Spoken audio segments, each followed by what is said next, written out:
Welcome, I'm Darren, and I'll be your guide today as I rank the best football card designs of 1993.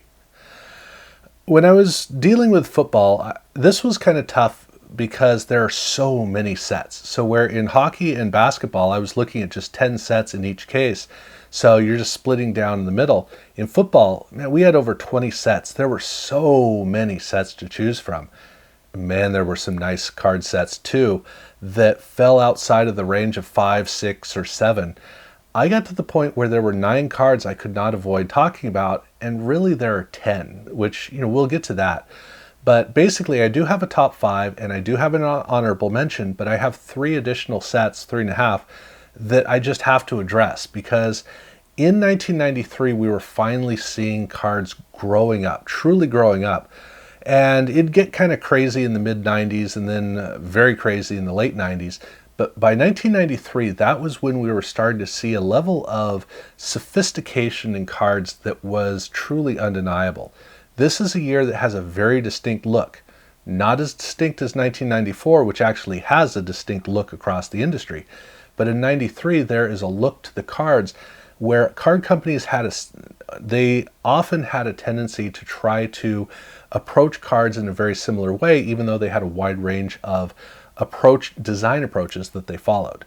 So there are 3 sets that I definitely have to acknowledge and just explain why I can't leave them. Well, I'm leaving them off the list per se, but the reason I couldn't get away with not talking about them, and the first one is Pacific.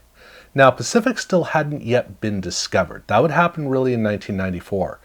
It's a shame that 1993 wasn't the year that people really fell into the card set and started to embrace it, because the 93 set is a lot of fun. Now, Pacific did a really good job with their designs in 1991 and in 1992. Both of those sets look very classy, very special, and kind of innovative. But in 1993, they said, you know what? Nobody's noticing us. We need to make a statement. And oh my word, these cards make a statement. I mean, these cards jump up and down and scream at the top of their lungs for you to pay attention to them. And that's what I love about them. I mean, the bright, flashy colors. This is the kind of thing that you would expect for kids, and yet the design is better than that, much better than that. But it has all the playfulness that I love. I mean, the card back has its own playful quality. The front has its playful quality. This is a card where you're not confused about what team you're looking at. Every single player, you're exactly 100% on point of, I know exactly who this card is about. So the card is just so much fun, and it's a shame to me that Pacific would not make a really good card again for half a decade. Because this is a point where I look at it and I go, man, I wish that 1994 was a carry-on from what they were doing here. Now, it's not the greatest card design ever. It is a good card design, but it's not the greatest card design ever. And the same applies to the next 2, which includes Fleer. And for Fleer, this is on here primarily because I'm so proud that they were starting to make good cards. Fleer in the mid to late 80s, they actually had some really good card designs that they made. But outside of that, they're the absolute bottom of card design. Really impressive how bad Fleer has been year after year after year. And in 1993, you were starting to see some good designs come out. Now, that's setting aside basketball, where they actually had a really good design in 1992, and then in 93 they fell apart. But in baseball and in football, the designs were getting better, and in 1993, with the football set, they finally made what I think is a substandard exquisite card. That's how I want to describe it, because the card is boring, but it's well crafted, and if you take the time to look at it, you'll notice that it actually has some really nice qualities to it. And I look at the card and I go, man, you're actually starting to figure it out. Makes me excited about 1994. The silver border around the outside is a nice design element around the outside that is boring, but it sets everything up inside the border quite well. The images are often very well selected, and that ghost text in it is so cool and looks really great on the card. I wish the card was more exciting, but for Fleer, this was a monumental achievement. And so I like it, and I'm bored with it at the same time, so that's why I have it here, but Fleer was getting better. temporarily. And then well, okay, I will say they did a good job in 94 with football too. But all right, moving on. The last one I wanted to just kind of toss in here is Skybox Premium. Now, this is the inheritor of the 1992 primetime cards. And here they did a nice job conceptually of having a color background that's also kind of ghosted over the background image. And I love the way that that looks. And I love that it's a team color, but I don't love that it's two team colors. That's where I have an issue with this card, because the clash between the two is too disruptive. And so I look at the card and I go, oh man, you're close. You're close. But in 1994, they'd figure it out. So in this case, the card's really nice. It's just a little bit annoying. So that's what I've got there. But all three of those sets are nice enough. They show just the spirit of 1993. My honorable mention is where I'm getting into cards that are really cool, and that's Game Day. So in Game Day, they took the 92 design and Fleer improved it. They added some color on it, and well, yeah, they added color on it.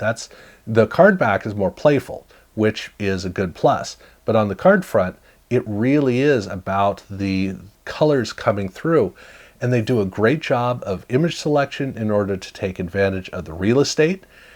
And the team color theming on each card reads so well. And so this is a card that takes everything that the tall boy provides as an opportunity, and it succeeds with it.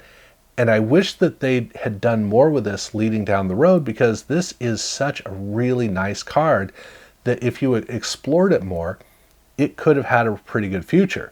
Now, people weren't really paying attention to tall boys because they were awkward. They just didn't quite fit into our typical experience with cards, so it didn't really have a future. But I look at this card and I go, see, now that card should have a future. Absolutely should. Love these cards. Even if they're awkward to work with, I love these cards. So those are the ones that don't quite fit into the top 5. And you can see already that the high water mark is pretty high. And so it's still surprising that at number 5 on the list, my fifth selection in the top 5 is Upper Deck. Because in Upper Deck, in the case of Upper Deck, the hockey cards are good. The baseball and basketball cards are amazing. Football is really good. It's still a great card considering what they'd made in the past, although that 92 card is quite nice. The problem with the football card is that where in baseball and basketball everything's very simple, in the case of football, they tried too hard and put too much in there. Now, the design element at the bottom is kind of technical and not grid-like, but it has that almost the metalwork kind of a feel to it, which works perfectly fine. I don't mind that. That's actually something I keep discovering, and I'm always amazed whenever I see it. It's the ghosted text along the side, or the ghosted band along the side with the text. The team texted it. That's where the problem of this card exists, because it's kind of blocky, and it looks like they looked at 1992 NBA Hoops and said, I wonder if we can make a really great version of that.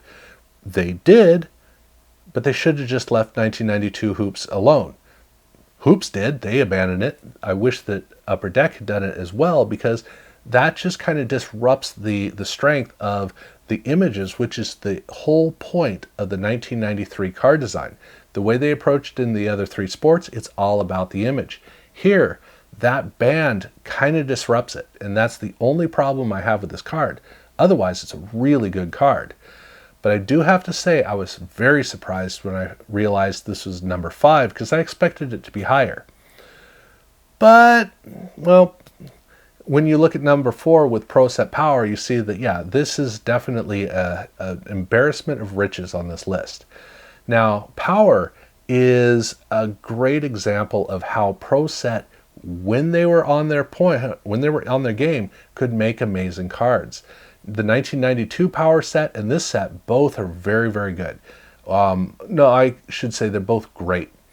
The 1993 design has a better card back than 92, but 92 has a better card front. But still, the 93 card front is amazing. It's full bleed, but they put almost like a border element ghosted in around the player, which is a really cool trick. It's all about the image though, and they still have some slight ghosting of the background so that the image of the player pops out. I love the holofoil logo. I think that Leaf over in baseball, I think they did a better job with holofoil, but still, the holofoil logo on these cards, just great. Love the way these cards come across. And I wish that this was a sign of great things to come with Pro Set, because again, when they were on their point, they were absolutely sensational. It was basically one set per year. That was about the whole capacity that they have. They could make one great card per year, and then the rest just, they couldn't quite pull it off. But not a bad card to end with. But I do have to note, they also did an update set. And so in that update set, they had two sets. They had the rookie set and they had the updated set. And the update cards are still pretty nice. They definitely would have been on this list somewhere. But I didn't want to include that because it is kind of a secondary version of, well, it's not even a secondary version. It's just a whole different take on cards, which again shows that Pro Set was having a good design day when it came to Power in 1993, even with the update cards. But I didn't want to kind of convolute things because the Power cards themselves are great. These ones are, I wanted to mention them. But at any rate, yeah, those are really great. But for the top three, these three I could intermix these. I could go constantly flipping them around. In fact, when I went from this afternoon to actually filming this, I already changed 2 and 3. I swapped them because all three have equal opportunity for, or equal justification for number 1 as well as number 3. And at number 3, I've got to go with SP. At this point, I'm going with SP. I was surprised when I dropped this down to number 3, but at the end of the day, the card doesn't excite me. It grabs my attention better than either of the other two, but then it loses it because unfortunately they tried too hard. Now, these cards are better than baseball, I think, but in the case of this design, they put a whole bunch of little intricate elements in there. It has a really nice color fade band down at the bottom.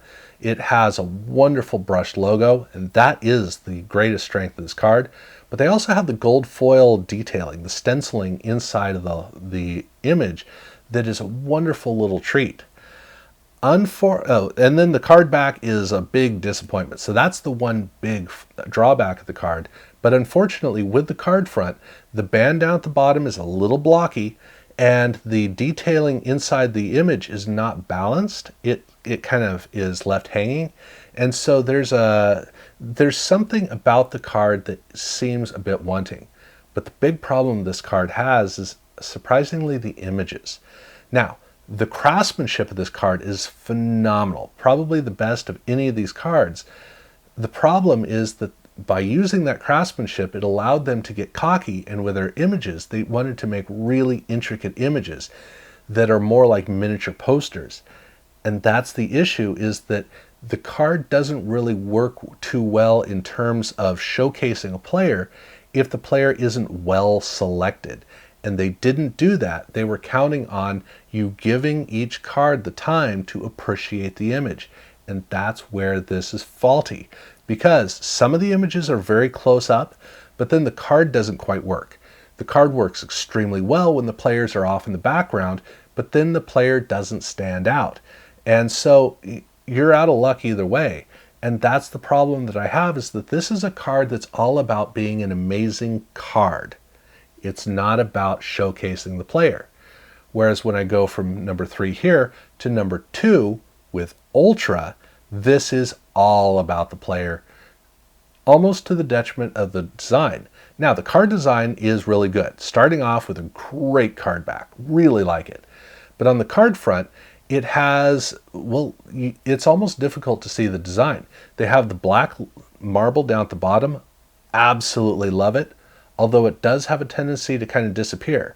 And then the 2 floating marble boxes with the team colors is really nice. The gold foil. And then the logo is exquisite. I love that logo. Almost as good as the SP. But it's all about the image. And that's what's great about each one of these cards, is that it's all about the image. And you almost don't even see the design. And at the end of the day, I was putting SP ahead of this for a while, because the SP design is a lot stronger, but I just enjoyed Ultra a lot more, which is the same thing I said about basketball. But in basketball, I think the whole thing was more successful, whereas here in football, it almost gets a little bit muddled. But this is a card set that is designed to showcase the player, so on an individual basis, all of these images stand out. But even when you put them in binders, they work well team by team by team. So it really does succeed in just about every single way. But I got to give credit at number one to Select.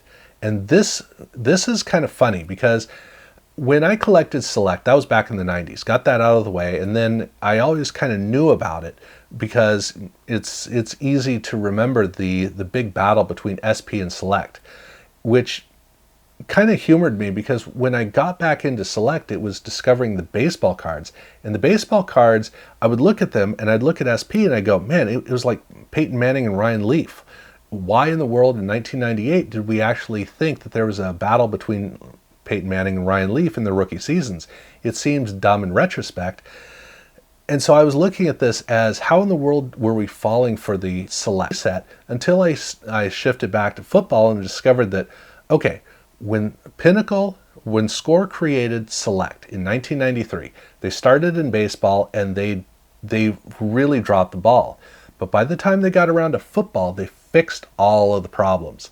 And so even though it has the same, almost the same simple design, here now with the burgundy color, really strong. The gold foil, excellent choice. And then the glossy card surface.